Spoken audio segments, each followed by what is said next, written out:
So, considering the focus of this channel, I never planned on making a video on Titanfall 2. It's considered underrated, yes, but enough people seem to know this by now, so it's almost as rated as it should be. So I didn't think I'd be able to add anything particularly new or interesting. However, when it finally got released on Steam, I impulsively sold my soul to the devil again because I just wanted to be able to replay it on the only valid DRM software because, yes, I am that petty. Enjoy my money, you bastard! And if I'm gonna replay it, then I guess I'll try my best to cover it. Quick note, this video will only cover the single player campaign. I'm not much of a PvP person, so I don't consider myself well equipped enough to provide a detailed analysis of it. I've heard good things about both that and the co-op though. If you don't know too much about this game's history, here's a quick crash course to explain its underrated status. If my memory and light research serves me right, the first Titanfall had a ton of hype behind it, until it released and promptly died due to a lack of content, including a proper single player campaign. So when the sequel was announced in 2015, I'm pretty sure there wasn't much fanfare. I myself remember thinking, gee, how the hell did this get funded? The biggest reason here though is, big fucking surprise, EA's lousy marketing for it.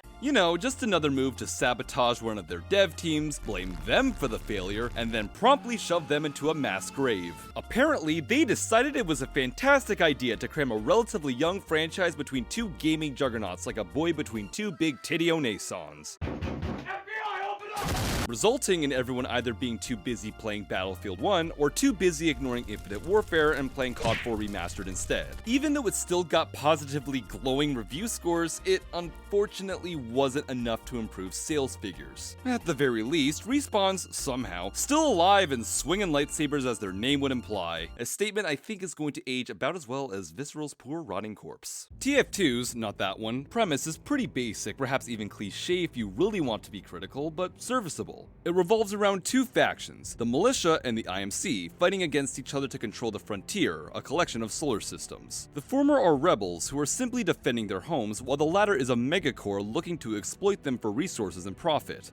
The irony is not lost on me, and it's not even the first time. You fight with the Militia, as an unassuming rifleman and aspiring pilot named Jack Cooper. After a brief pilot training session with his mentor, Captain Lastimosa, they both partake in the assault on a planet called Typhon, not that one, which serves as a research outpost for the IMC. It very quickly goes awry when the Militia are suddenly attacked by the Apex Predators, a mercenary group of pilots contracted by the Megacorp. They take out Cooper's entire squad and mortally wound Lastimosa and disable his Titan, BT-7274. Just before the captain bites the dust, he passes the torch on to Cooper, dubbing him BT's brand new pilot. From that point on, our dynamic duo that you could dubiously call CBT continues Lastimosa's assigned mission, leading to the discovery of the Fold Weapon, a planet-destroying WMD made by the IMC, so they obviously have to stop it. This central plot takes a backseat to BT himself, but I'll save that for later to avoid spoilers. Titanfall 2 looks so good that I almost don't feel like I have to talk about it at length. The game speaks for itself, really. Each and every one of the many different environments the game drops you in all have an impeccable amount of detail, from outdoor areas littered with lush vegetation and complex rock formations to the clean and cold industrial facilities and everything in between. Lighting is just about flawless in my eyes, perfectly tying together every venue and creating some nice atmosphere with the right amount of bloom and some great looking god rays when they're present. The colors can also look great depending on the map. Some are noticeably more drab than others, but it's hardly what I'd consider ugly. I will say that the art style admittedly feels, I don't know, a bit generic. I can't place my finger on exactly why, but I just feel like I've seen this particular brand of sci-fi many times before, so it does come across as nothing too special to me. For comparison, I honestly think, say, Infinite Warfare is a bit more my style, although it does come at the cost of that game being pretty shit, so really the mild blandness isn't a huge issue at all. At this point, I'm just nitpicking a little so I'm not constantly Titanfallating the game. Besides, there's still a lot of things I can praise about TF2's art style, such as the immaculate level of detail put into the Titans, diegetic ammo counters on some guns and sights, and how rad the pilots look. It's just a damn pretty game overall. And here's the kicker. For the uninitiated, guess what engine it runs on? Unreal 4? CryEngine? Some kind of proprietary engine Respawn made themselves? Well, while the third option isn't really that far off, the core of TF2's engine is none other than Source. Yes, that Source. Dude, that looked way too real. That's kind of That looks way too real, dude. Albeit so heavily modified, it's basically Theseus's ship. Just thought that was some interesting trivia. As far as I'm concerned, there aren't any massive technical flaws to speak of, beyond the Steam version having moments where the audio gets crackly and deep fried, loading screens taking away your ammo, and me not liking it when my ammo counters are on the left side of the screen, but all of these are fairly easy to ignore for me. It's pretty much a perfect port, with great performance and a plethora of options. Moving on to the gameplay, let's start with playing as a pilot, or Cooper himself. One half of the franchise's main selling points is the player's mobility, and frankly, TF2 is pretty much the gold standard when it comes to agile, futuristic movement systems. The combination of wall running, double jumping, and sliding is fun, feels great, and works without a hitch. But it doesn't stop there. You have unlimited sprint, increased speed while wall running, especially with well-timed jumps and slides, and a lower chance of taking damage from enemies. I'm not 100% sure if COD has done these, but seeing as how Infinite Warfare sucks, I assume not. These bonuses promote a more aggressive playstyle, where instead of only being allowed to hang back and glue yourself to cover like in Spunk Gargle Wee Wee, you can use your enhanced mobility to flank, push forward, or retreat incredibly quickly. This results in very dynamic, fast-paced combat encounters, especially because the game gives you ample space to do so. Just please play it with the keyboard and mouse, you'll thank me later. These tactics are also supported by a very handy cloak to keep the heat off of you, and extremely fast and generous regenerating health that actually helps aggressive play rather than slowing it to a crawl. Normally, the ability to passively heal while in cover is offset by having a pretty small amount of health and having to wait a bit to fully recover.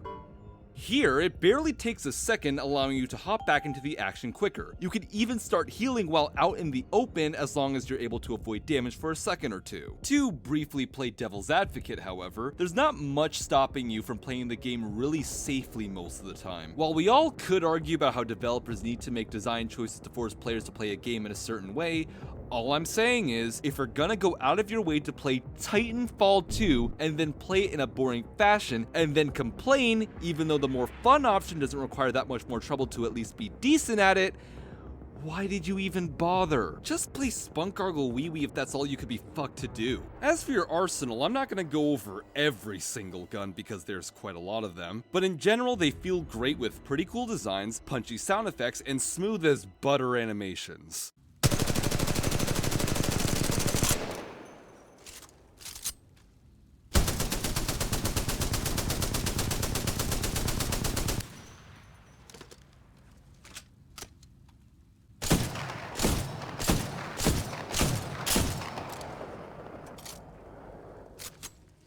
You've got a wide selection of standard assault rifles, shotguns, LMGs, SMGs, etc., but there's also some bizarre sci-fi toys like, for example, the Devotion, an LMG whose rate of fire increases the longer you hold the trigger. Why are these sci-fi games so obsessed with this gimmick? And the Cold War, a weird charge-up burst grenade launcher thing, to name a few.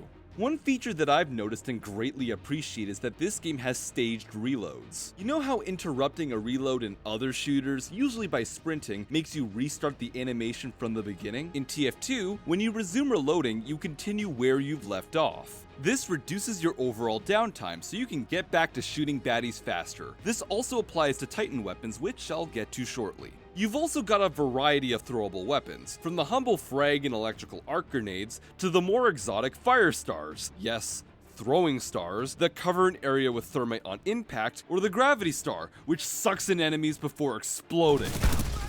Another thing I really love about the combat is the frickin' melee of all things. My god, I haven't seen a game with non-pre-animated takedown moves this simple yet satisfying since Fear or Dark Messiah. You're only punching and kicking people, but the screen shake, crunchy ass sound effects, and even a nice ragdoll if you're lucky make every strike feel super impactful.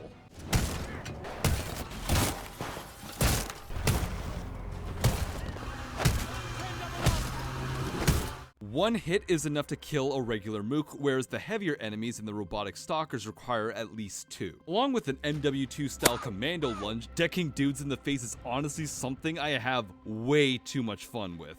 Which gets me killed a lot, but hey, it beats thumb sucking behind cover. In addition, if you manage to sneak up behind an enemy and hold your melee key, you'll perform a fancy third-person takedown animation. There's no tactical advantage to doing them, but they look cool. Overall, the pilot gameplay is absolutely stellar. The guns feel good, and all of your abilities work together to create exhilarating combat experiences where you're almost constantly on the move, running and gunning. It's not even trying to pay homage to a 90s FPS. It even takes the modern shooter tropes that have slowed games down, like reloads and regenerating health, and tweaks them to better suit this fast-paced experience. It's just amazingly refreshing. As for the other half of TF2's key selling points, controlling BT is an absolute blast. Normally, I tend to find vehicle or mech combat to be kinda dull in most games, so for this game to make it as fun as it is seriously impressed me. I think the main reason why I find these to be so enjoyable is that they feel less like you're piloting a massive, clunky sitting duck, and more like,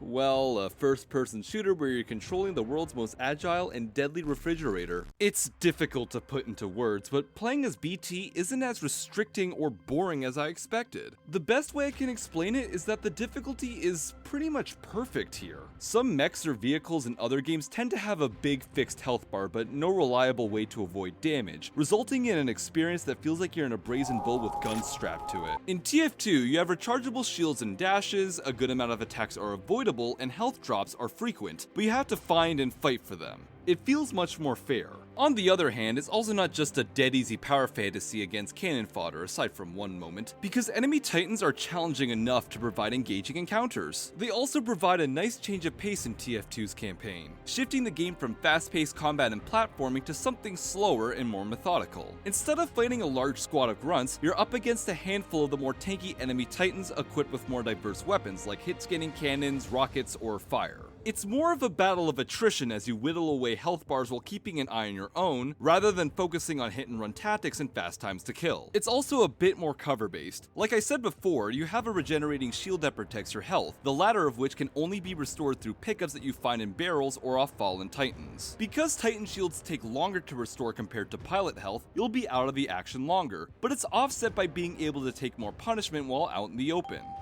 Like Cooper's gameplay, Respawn have perfected the feeling of piloting BT in every way possible. As I said before, they managed to find the right balance between feeling like a hulking, lumbering death machine and actually being able to move at a bearable pace, especially with the ability to dash in any direction by hitting space. You become those goddamn nightmare-fueled juggernauts from NW2, and it's super empowering. Your weapons all feel powerful with beefy sound effects,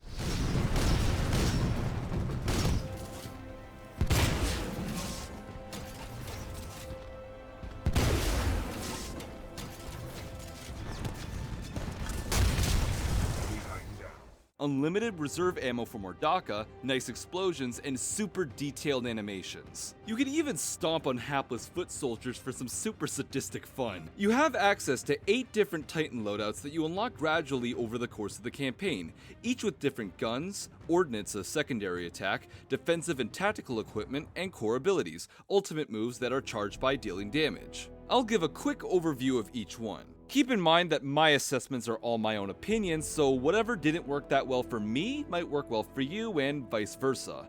Like that's gonna calm anyone down. Expedition. Being the first one available, it lacks any kind of special standout gimmick, but it's very practical and gets the job done. It has a 30-round machine gun that behaves exactly as you'd expect, reliably chipping away at enemy titans. Its ordnance is the multi-target missile system, which fires a barrage of missiles that can lock onto multiple targets at once. It has a vortex shield that blocks damage and catches and throws back projectiles, which in extreme cases allows you to hilariously know-you a salvo core if you time it right. It can deploy an electric smoke screen that damages enemies, but more importantly, it can be used to quickly break line of sight in lock-ons. It has the burst core ability, which supercharges your machine gun, effectively turning you into a low-budget legion for a few seconds. Tone. Like Expedition, this is a very practical loadout that doesn't have anything super crazy about it, besides the fact that it revolves around lock-ons. It's equipped with a semi-auto cannon that's effective both up close and at medium range, although you may need to lead your shots a little bit because it seems to be projectile-based. Each hit you score builds up a lock-on, with 3 hits on the same target needed to complete it. Once you have at least 1 full lock-on, you can use your ordnance, which fires a stream of homing missiles towards your target.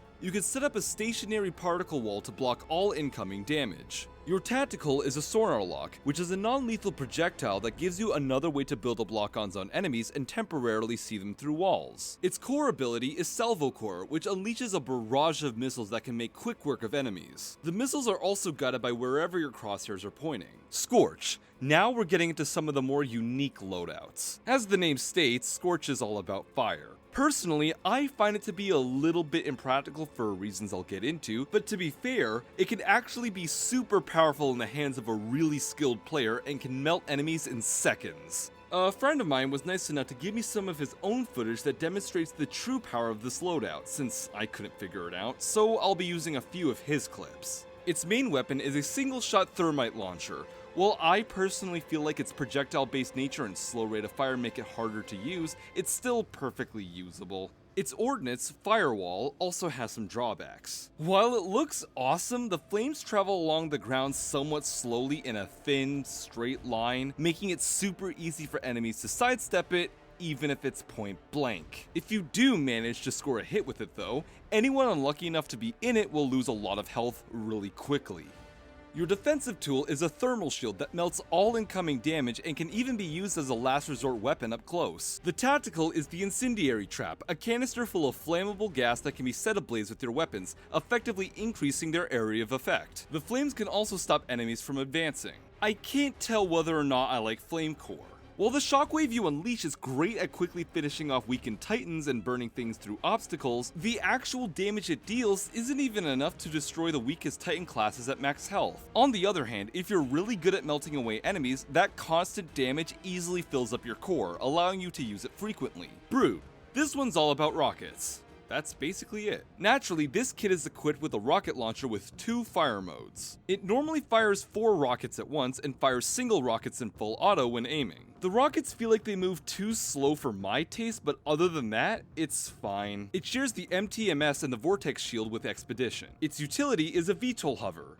No points for guessing what that does. Flight Core is quite similar to Salvo Core, except that you have the advantage of being in the air while you rain missiles down on your foes, and they don't track your crosshairs. Like Tone's ability, Concentrated Fire can destroy a Titan in seconds. Ion. This Titan loadout revolves around energy weapons. Oddly, this is the only kit that has an energy bar that depletes when using your main weapon's alt fire, your ordnance, your shield, and utility. So not only do you need to worry about cooldown timers, you also need to manage that bar. For instance, if you waste all your energy using the alt fire, you won't be able to whip out your shield. Despite that drawback, however, this is still one of my favorite loadouts to use. Your main weapon is the Splitter Rifle, a fully automatic energy weapon. Aiming it will cause it to split open, as the name would imply, making your shots bigger and dealing more damage. The Ordnance is a powerful shoulder-mounted laser that can easily knock off a large chunk of health in one shot. The Vortex shield returns. Your tactical is a set of 3 laser-triggered mines. In my experience, I find that these are best used as more of a timed explosive rather than a trap in the traditional sense. If you just lay it down and wait, enemies will either avoid it or destroy them. I prefer to deploy them directly at the feet of an enemy and wait for the lasers to turn on. You also need to make sure the mines land on a flat surface, otherwise the lasers can't connect them, rendering them useless. Laser Core is quite possibly my favorite core ability, firing a massive fuck-off laser that will destroy even the toughest of titans faster than you could say outdated meme. Ronin. Do you want the power of God and anime on your side? Then this kit is for you, a CQC-oriented loadout that replaces your melee, a punch, with a good old BFS, the broadsword, which has more range and deals more damage. Unfortunately, God doesn't exist and the anime in question is Sword Art Online because this is probably the least practical loadout in the whole game. It still can be kinda fun to use, but honestly, you're bringing a knife to a gunfight. Most of the titans you fight will have better range than you, so by the time you're close enough to deal any kind of damage, you're probably already dead. I don't hate it, but I'd rather use anything else. Maybe it's better in multiplayer. Your main weapon is the lead wall shotgun, and it's not great. It has really poor range as one might expect, but it also has a pitiful magazine size of 4 and doesn't really deal enough damage to offset the downsides. Your ordnance is the Arc Wave, which sends out an electrical wave across the ground similar to Scorch's Firewall, but faster. It deals pretty good damage, stuns enemies, and is your only decent ranged option with this class. Your tactical is the Phase Dash, which is a more powerful dash that covers more distance and temporarily makes you invisible. It's useful when you're trying to get up close to enemies or flank them, but I really hate how it makes enemies disappear when you use it. You may need a second or two to reorient yourself. Your defensive move is, what else? The Sword Block. Unlike other shields, it only reduces the amount of incoming damage, but it can be used indefinitely. Kind of interesting, but it doesn't beat stopping all incoming damage. Your core ability is the Sword Core, which restricts you to using a powered-up broadsword for its duration, increasing the effectiveness of all of your attacks and the sword block. Again, it can be fun to use, but the act of using melee like a madman in a firefight without the mobility, cloak, or weaker enemies of the pilot gameplay can make it suicidal. Not only that, hitting enemies over and over makes the screen jittery as fuck, making it super disorienting. Northstar. This is the polar opposite of Ronin being the sniper loadout. It's mostly alright, but it also has some things I take issue with. Your primary is a plasma railgun with an adjustable zoom level which deals more damage the longer you charge it. It can be a little tricky to use because it's a bit projectile based, but once you get the hang of it, it's really satisfying and packs quite a punch. Like a fist, you might say. The Ordnance is a cluster missile that creates sustained explosions on impact, and frankly, I see no real use for this. Enemies will easily walk away from the explosions with barely a scratch. The only use I can think of is shooting it directly at a hovering enemy where they'll stay in the air and take damage, but you could just use the railgun anyway. The defensive tool, a tether trap, sounds good on paper. It temporarily traps Titans and Reapers in place, which sounds useful for a sniper class, until you realize you kinda need to be up close to ensure you lock down a Titan. Because just launching it into the field and hoping that someone steps into it is just inefficient. I don't think I need to explain why doing that isn't good for a long-range class. Furthermore, the clusters and tethers are more multiplayer-focused tools according to my friends, so that explains their lack of utility here. It shares the VTOL hover, and thus Flight Core, with Brute. Finally, Legion, the last loadout you unlock and my personal favorite one. In summary, haha gungo, calling the Predator Cannon a minigun is an insult because it exudes lethal amounts of raw big dick energy. It absolutely tears through everything, turning TF2 into TF2. Just so this section flows better, I'll first address the tactical option, which switches the Predator Cannon between a close range mode and a long range mode. Compared to each other, the long range mode shoots faster, is more accurate, and zooms in farther, and the close range mode sacrifices DPS and accuracy for better FOV when firing.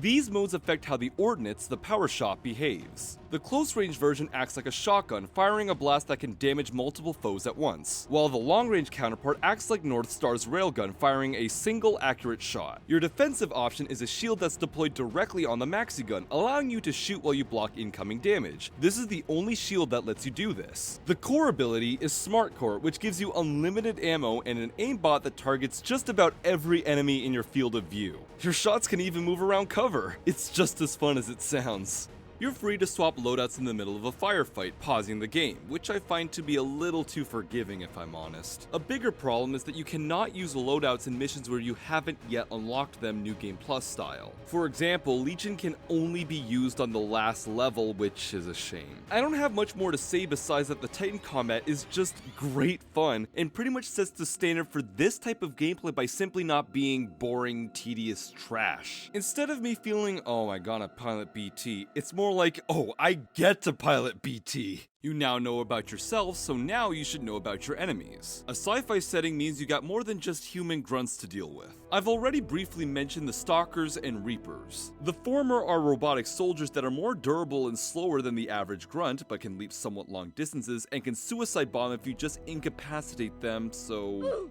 be careful. Similar to them are Spectres, a lighter class of robotic foot soldiers that behave more like human grunts, having about the same mobility and health. You can also hack them to make them fight for you, but this process takes a little too long and isn't really worth it in my experience. Reapers are essentially super agile mini titans that aren't a big deal when you're piloting BT, but fucking terrifying and harder to kill on foot, forcing you to stay constantly on the move to avoid them. Speaking of which, you also have the ticks, or spicy boys, which are these walking bombs that explode when they get close to you, motivating you not to camp. You also have flying drones and these vicious wild animals called prowlers. As for the enemy titans, they all come in the same loadouts that you can use besides Expedition, which means you'll have to worry about everything I mentioned in that part of the video, like Vortex shields, Northstar tethers, and of course, the core abilities. They have different amounts of health depending on the chassis. Brutes, Northstars, and Ronins are the weakest due to their lightly armored design, Tones and Ions are in the middle, and Scorches and Legions are dummy thick. On that subject, every few levels you engage in a boss fight with a member of the Apex Predators in your titans. The first three, Kane, Ash, and Richter, don't have much going on besides having recharging shields and more health than a standard enemy titan, and aren't too hard if you have one of the stronger core abilities at the ready. The last two, Viper and Sloan, are different to varying degrees. The former constantly flies around, making him arguably the toughest and best boss of the whole game, while the latter will retreat up to 2 times when you reduce your health to certain levels, calling in reinforcements. Furthermore, once you deplete all of a boss's main health and they're on their final last resort bar, meleeing them will trigger a sweet takedown animation should you choose to do so, creating a satisfying ending to the fight. Viper's an exception since he loses control of his Titan on that stage, only to come back and attack BT, so Cooper has to shoot him personally. I also want to give a bit of praise to their personalities. They're obviously one note, but they add a bit more character to the game and make them fairly memorable for what they are. Kane's a textbook hammy nutcase. Hit me! Come on, hit me! Keep your time. More than that, Rob. Now come on, hit me! Ash is the exact opposite, being a stoic AI chick that really reminds me of Shodan. The dome is still waiting. Rest assured, I will not execute you summarily. You have my word. Richter is German. Oder bist du weggleich, mir kleiner Junge. Viper's just fucking cool. Your journey ends here, pilot. The skies belong to me. Nowhere to run, nowhere to hide.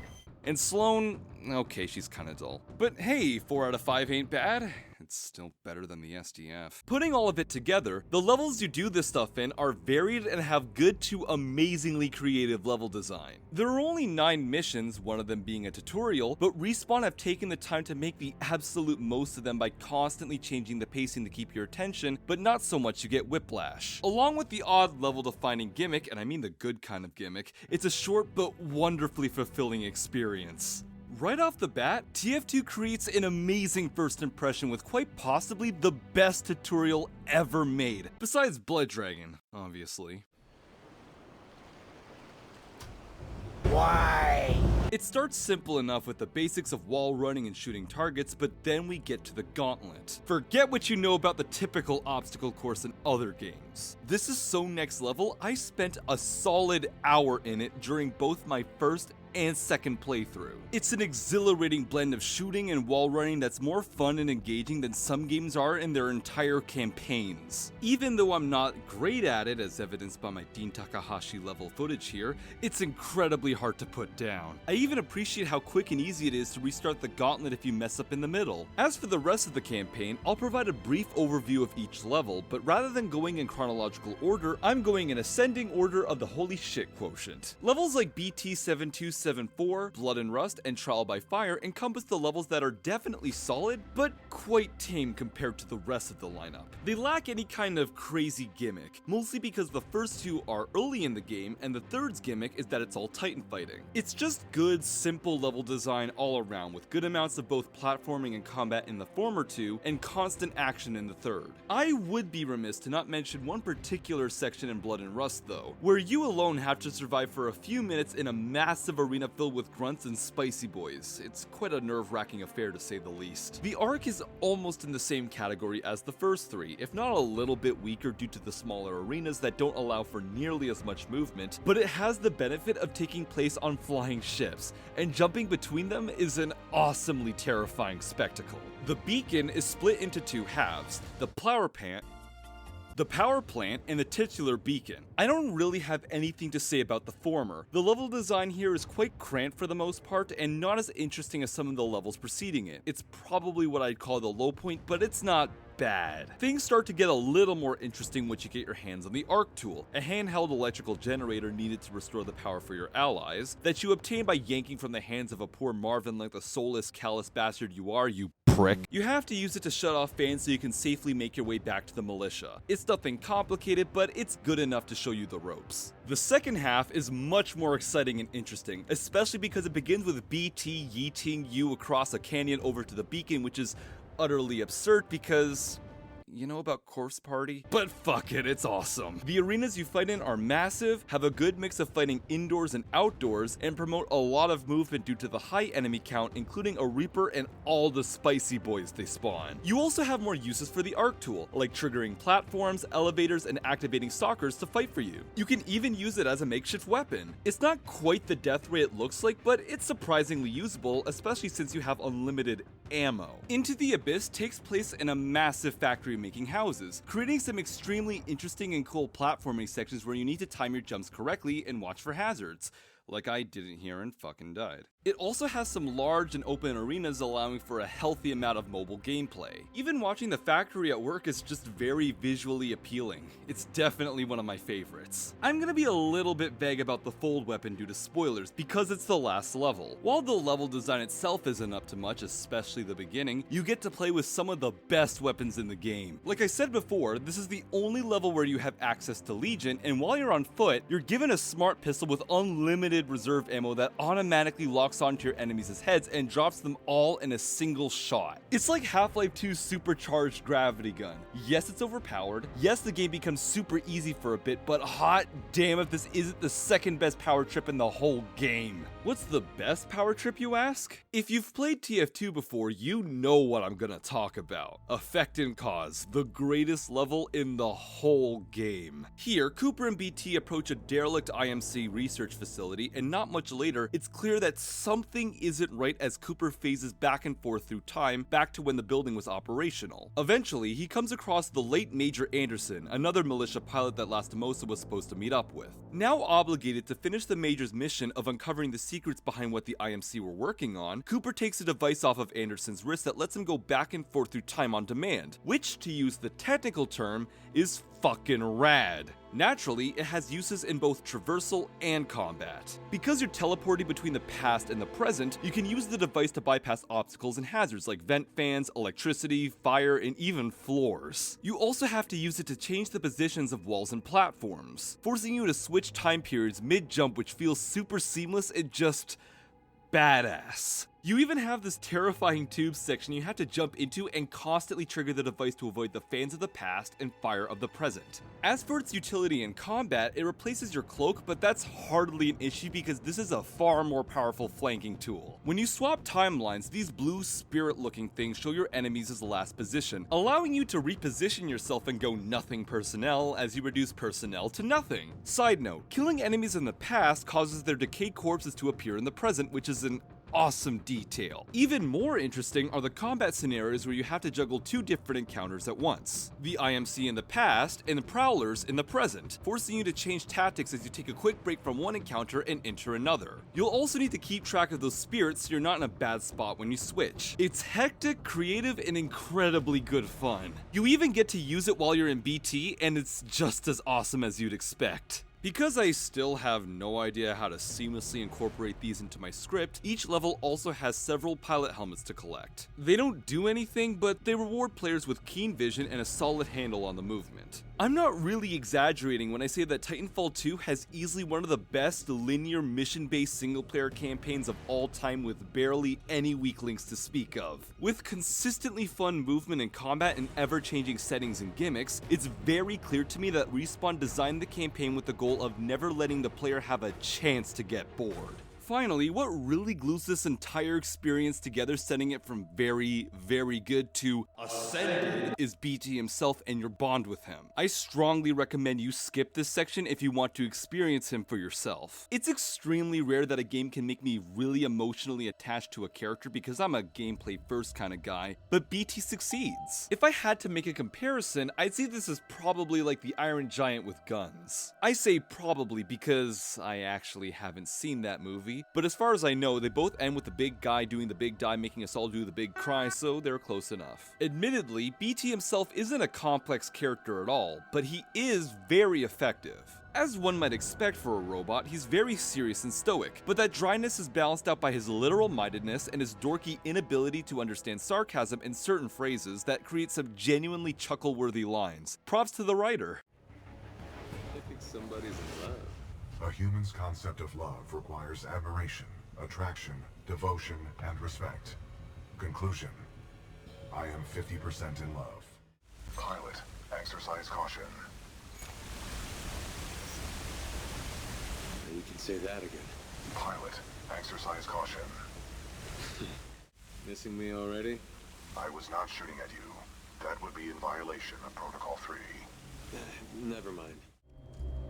I think I'm going to need some new underpants. Copy that.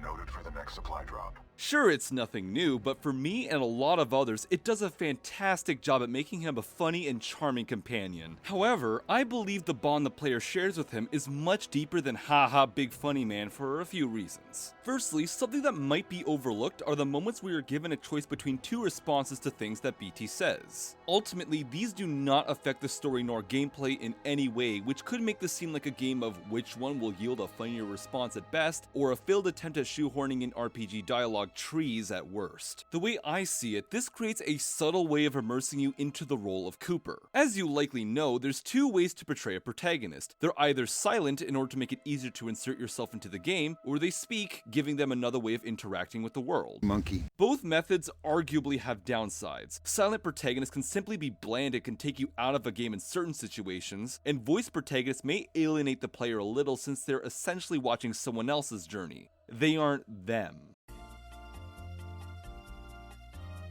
The way TF2 does Cooper's dialogue kinda combines aspects of each, and minimizes the downsides as much as it can. Besides in both the intro and outro cutscenes, he only speaks whenever the prompt appears, and, except for a handful of instances, only to BT. Outside of that, he doesn't talk at all. What I think this does is that it keeps the player immersed by keeping Cooper more or less a blank slate, but when he speaks to BT, you're the one deciding what to say at that moment. The fact that it's also timed, how your lines are voiced, and the way it's implemented prevents it from being just a glorified continue button. It feels like natural, spontaneous conversation. Even if your responses are basically the same, you have to physically reply by pressing a key. Conversing with BT is an interaction, not background noise. This might be my fine art student bullshittery coming into play. I was hoping that would pay off at some point. But due to this feature, rather than playing as Jack Cooper, you are Jack Cooper. Therefore, as he grows closer to BT, so do you, the player. I've also noticed that you almost never leave his perspective throughout the game, like Half-Life, strengthening that link. By the way, linear FPSs don't have the same expectations that the RPG genre has, so this kind of dialogue shrub is perfectly acceptable. With that established, that means you truly feel like you're part of the special bond between a pilot and their Titan. What I mean by special is that this isn't just a simple two-person team. This is more of a symbiotic duo, where one person supports the other's shortcomings with their own strengths and vice versa to achieve something. So instead of it being a case of things being easier because there's two people present, both parties are partially dependent on each other, which, in my opinion, is a far more compelling dynamic that creates a more meaningful relationship. They need each other. In this case, the common goal is doing whatever it takes to fulfill Protocol 2. As we see during our adventures on Typhon alone, that's basically impossible for either a pilot or a Titan to do on their own for a multitude of reasons. Pilots are the ones that have to do most of the busy work in recon because they can actually fit into smaller spaces, obviously, while the Titan provides a great deal of support, whether it's fighting, especially other Titans, providing intel and advice, or helping the pilot access areas they otherwise couldn't by fastballing, walking through a hazardous environment, etc. Really, the intro cutscene sums this up best. When linked to a Titan, a pilot can only be stopped by overwhelming force, or an equal. Not only that, you have quite a few moments where you and BT protect and save each other, which further emphasizes and strengthens your bond. This teamwork in these interactions, including the dialogue sprouts I mentioned earlier, all come together to reinforce the bond by showing it to you and letting you experience all of it firsthand. This is the Fireforged Friends trope at its purest. Because of that, it makes all of the heartwarming moments, whether they're small or big, feel like they were earned. The game isn't just shoving in these scenes and hoping you'll not notice how shallow they are, because it already showed you a clear reason why this scene happened or should happen. For example, when BT refuses to give you up for a supposedly more qualified pilot, it genuinely made me feel all warm and fuzzy because we've both been through quite a lot up to this point and directly interacted. It's not empty. He's like the world's biggest kudere. And if that scene's effective, imagine how I felt during the more emotional scenes. I know I mentioned BT dying earlier, but I'm gonna summarize everything that happens to him up to that point. If you really want to experience it for yourself, skip this section. This roller coaster starts at the end of the penultimate mission, the Ark. You and BT are on a damaged IMC ship where the Fold Weapon's eponymous energy source is held. Just as you're about to leave, a cliche stops you. BT does his best to shield you while the ship is about to crash land. When you tell him to get out with the Ark, he responds with, Get the Ark out of here! Negative. We are trapped. I will not lose another pilot.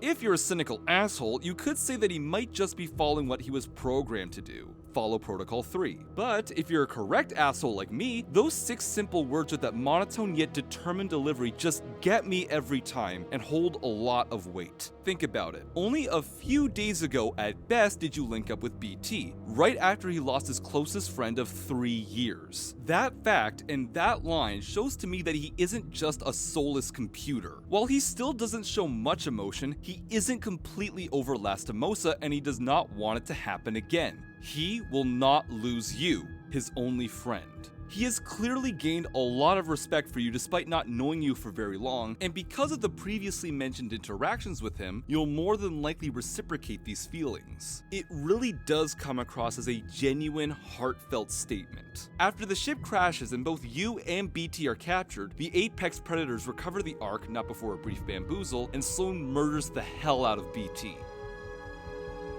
This doesn't require an analysis, it just hurts. In his last moments, he hands you a sear kit containing the smart pistol in his core or brain. You then tear up the IMC with the pistol as you make your way to the drop zone where the militia will send you another Titan chassis. Once you reach the empty chassis and insert BT's core, it's a subdued but happy reunion and a sigh of relief. But what really makes this scene special is that for the first time, he calls you by your first name like a cute Japanese couple. Hello, Jack. Now equipped with the newly unlocked Legion loadout, both of you are back with a vengeance and plow through everyone like never before. You're then finally able to get back at Sloan for destroying BT's old chassis by destroying her everything. You both try to remove the Ark from the Fold Weapon, but it's too late as it gets deployed. I don't know how it works, overloading BT's systems. His new chassis didn't last long and it's a real kick in the teeth. However, he has one final idea: blow up the Ark itself with his own reactor core. You help him walk his way over to the WMD and load the two of you inside. As you wait for the loading process, he starts projecting his protocols on screen, just like the first time you piloted him. 1. Link to pilot. 2. Uphold the mission. And just when you think you're both gonna sacrifice yourselves, the final one appears. 3. Protect the pilot. BT, what are you doing? Trust me. BT!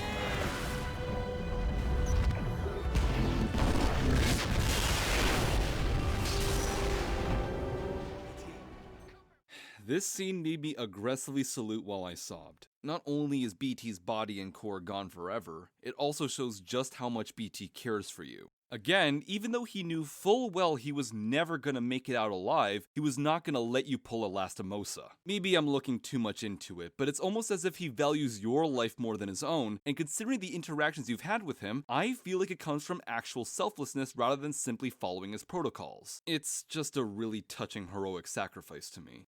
However, all is not lost. Respawn shot Chekhov's gun like John Wick. In Effect and Cause, BT makes an AI copy of himself in your helmet so he can speak to you in the past timeline. And in the now pretty well-known post-credits scene, your helmet flashes Jack in Morse code, meaning he's still alive in some form. I wouldn't hold my breath on that being developed further though. BT is a simple yet very well written character. He hooks you in with his charming, comically serious personality and dependability, and the game does just about everything it should do to create a bond that feels real by giving you reasons to be attached to him. While I admittedly can't think of many examples, he's easily the best robot buddy that I know of in games.